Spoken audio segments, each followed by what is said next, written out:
songs. Today we're going to be looking at the main riff to Hair the Dog by Nazareth.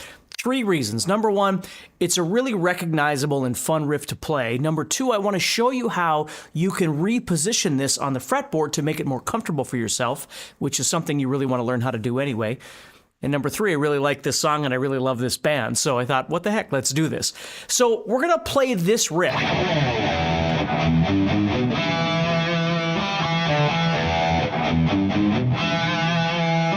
And we're going to learn how to play that a couple of different ways on the guitar. So the first thing we're going to do here is let's talk about what it is and then how it works. So we're going to start off by playing the 0 on the 6th string, and then we're going to play 0, 3, 4 on the 6th string. And I'm going to be using my middle finger and my 3rd finger, and I'm going to be kind of giving a palm mute to these notes. So I have like that. Now you don't have to palm mute if you don't want to. You know, if you just want to play them open, that's okay too. And then what we're going to do is we're going to walk up these 2 notes right here. So we're going to the 2nd fret of the 5th string and the 2nd fret of the 4th string. And you don't want to bar them, you know, and get a power chord kind of sound. You want them to be individual notes.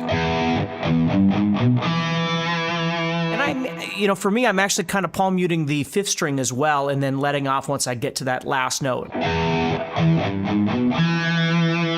Now, this is where I want to talk about the riff that comes after this, which is, now if we wanted to stay in one spot on the guitar, okay, we didn't want to be moving around the guitar, we could stay right here, and we could play 5 on the 4th string, 2 on the 4th string, 5 on the 5th string, and then back to the 2 on the 4th string. So we get...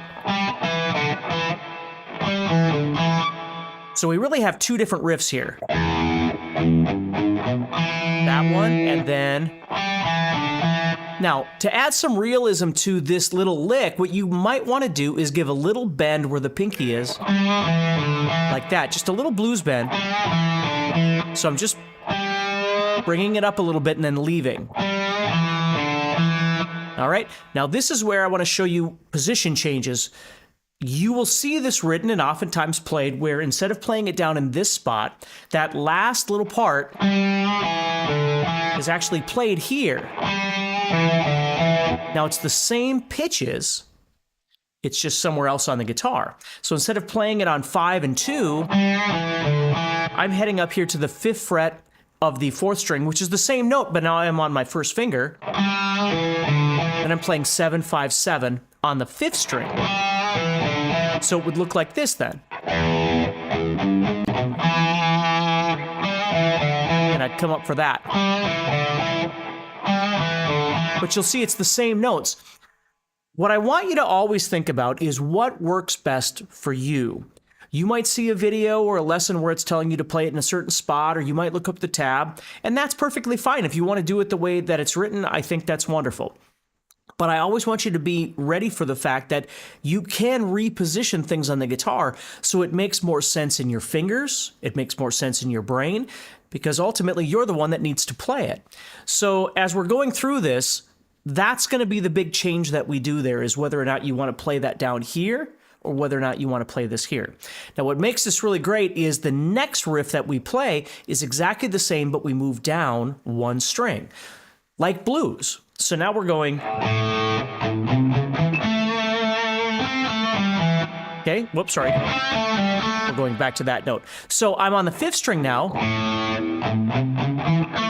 doing exactly the same idea, and then I end with this, which again could be right here. So again, depending on where you like that.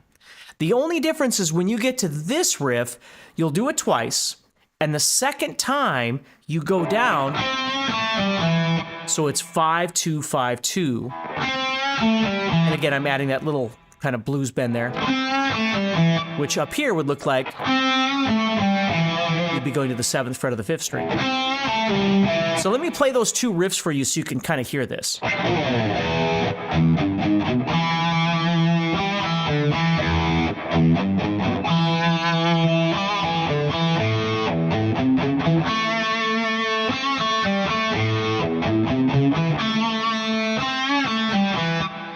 Okay, now the rhythm does change just a little bit. Instead of being da-da-da-da, it's da da da da. Okay? And again, if you'd rather play it up here,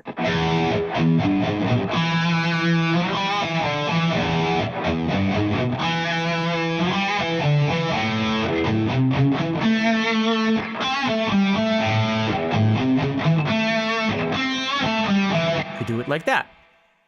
Then that brings us to the chorus of the song.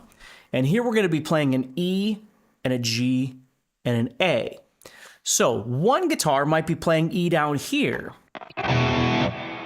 And we have our G and A. One guitar, if you're playing with somebody else, could play the E up here on the 5th string. Okay?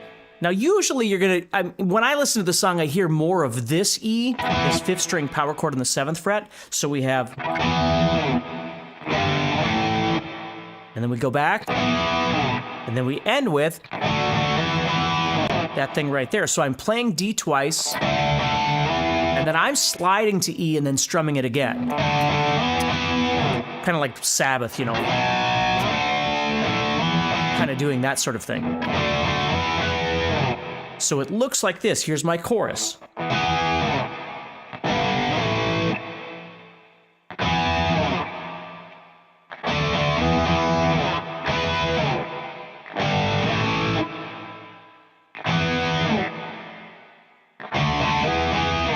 Okay? Now, there have been many times that I've played this song, you know, with bands and whatever, where I play the E down here. You know, you could play G like this and A like this. Again, point being, find a way that works best for you that sounds really good. Now, when you get to the D to E thing, not that you couldn't go, you know, something like that. I think that would be fine.